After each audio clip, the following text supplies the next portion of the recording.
सभी को राम राम नमस्कार। मैं हूं पीके अग्रवाल। आप देख रहे हैं टूट प्लस। साथियों, आज बात कर रहा हूं मैं अमेरिका की एक एजेंसी USCIRF यानी United state council for international religious freedom. ये एजेंसी भारत के परमाणु विस्फोट के बाद अक्टूबर 1998 में बनाई गई थी।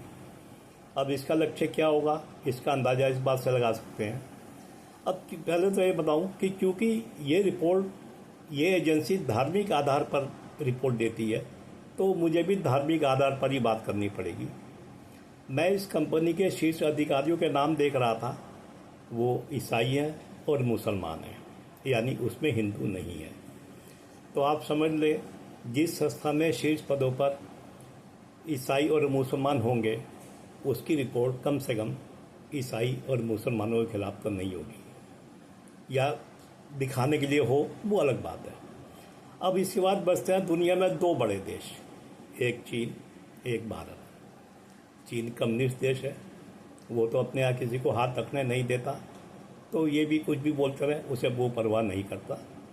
और वैसे भी भारत की तरह चीन में आधा मोर्चा नहीं है जो भारत में है, जो हिंदुओं को आतंकवादी कहता है, हिंसक कहता है, फिर भी चुनाव जीत जाता है।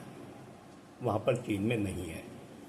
भारत के लेफ्ट लिबरल सेकुलर वो भी इस एजेंसी को ऊर्जा देते हैं कि जब वो आतंकवादी कहेंगे तो ये एजेंसी भी हिंदुओं को आतंकवादी क्यों ना कहे।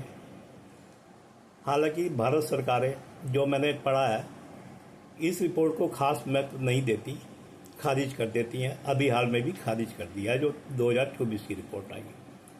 आप सोच रहे होंगे, जब भारत की सरकार, चाहे मोदी सरकार हो, यूपीए सरकार हो या वाजपेयी सरकार हो, इस रिपोर्ट को खारिज कर रही है, तो मैं आपको साझा क्यों कर रहा हूँ, आपको इस रिपोर्ट के बारे में क्यों बता रहा हूँ। ये इसलिए ज़रूरी है ताकि हिंदुओं का शत्रुबोध जागे, वो समझे हमारे प्रति दुर्भावना से कौन ग्रस्त है, कौन हमारा विरोधी है। अब ये रिपोर्ट दुर्भावना से ग्रस्त है हिंदुओं के प्रति, इसका मैं कुछ उदाहरण दूंगा। मैं इसके लिए क्योंकि मैं अंग्रेजी की रिपोर्टें नहीं पढ़ता, इसलिए मैंने इसकी रिपोर्ट तो कोई नहीं पढ़ी। फिर भी मैंने ट्विटर पे एक पोस्ट मिली मुझे, मैंने लिखा USCIRF हिंदू एक्सट्रीमिस्ट, तो मुझे एक पोस्ट नज़र आई। उस पोस्ट के मैं कुछ डिटेल आपके पास डालता हूँ, आपसे साझा करता हूँ। अब मैं उस पोस्ट की सूचनाएं भी कम्युनिटी में साझा कर दूँगा। ये उसका कहना है, रिपोर्ट के अनुसार ये देश 194 देशों की रिपोर्ट देती है। 194 देशों में इसके बाद जो जिन संदिग्ध संगठनों के नाम हैं, उसमें कोई हिंदू संगठन नहीं है। यानी इसकी नज़र में कोई हिंदू संगठन ऐसा नहीं है जिस पर यह आरोप लगा सके। उसके बाद भी इसकी रिपोर्ट में, ये 2023 की रिपोर्ट है, तो ये निश्चित रूप से ये पोस्ट भी 2023 की ही रिपोर्ट के आधार पर होगी।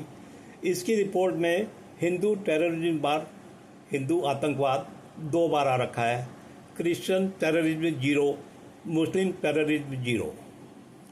हिंदू एक्सट्रीमिस्ट यानी हिंदू उग्रवादी 35 बार आ रखा है, क्रिश्चियन एक्सट्रीमिस्ट 0, मुस्लिम एक्सट्रीमिस्ट 18।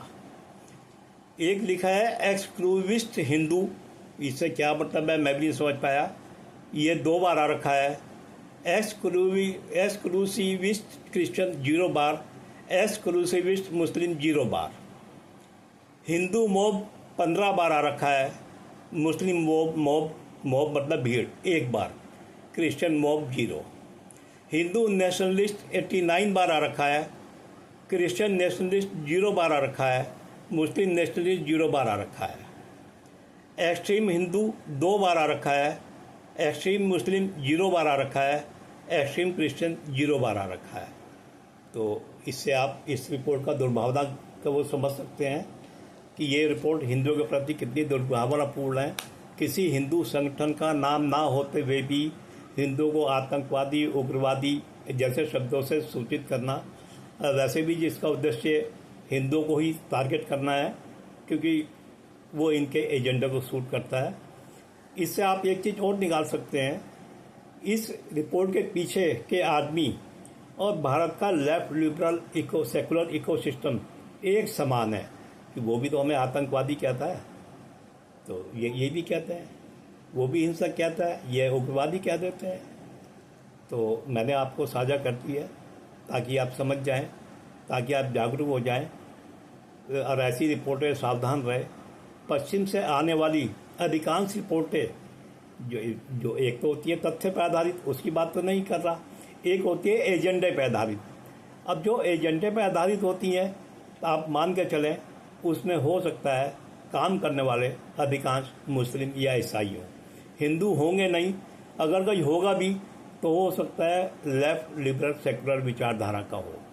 तो लेफ्ट लिबरल सेकुलर विचारधारा को तो वैसे ही हिंदू विरोधी, भारत विरोधी माना जाता है, मैं भी मानता हूँ, आप भी मानते होंगे।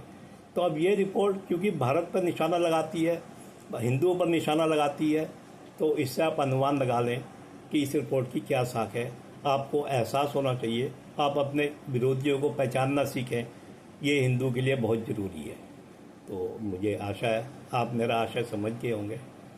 तो अगर वीडियो पसंद आए तो वीडियो को लाइक करें, शेयर करें, चैनल को सब्सक्राइब करें। ऐसी रिपोर्ट मैं और भी लाने का प्रयास करूंगा। आप हिंदुओं में जागरूकता बढ़ाने के लिए, हिंदुओं के विरोधियों का पर्दाफाश करने के लिए आपका सहयोग चाहिए मुझे। तो फिर मिलते हैं अगले वीडियो में। धन्यवाद।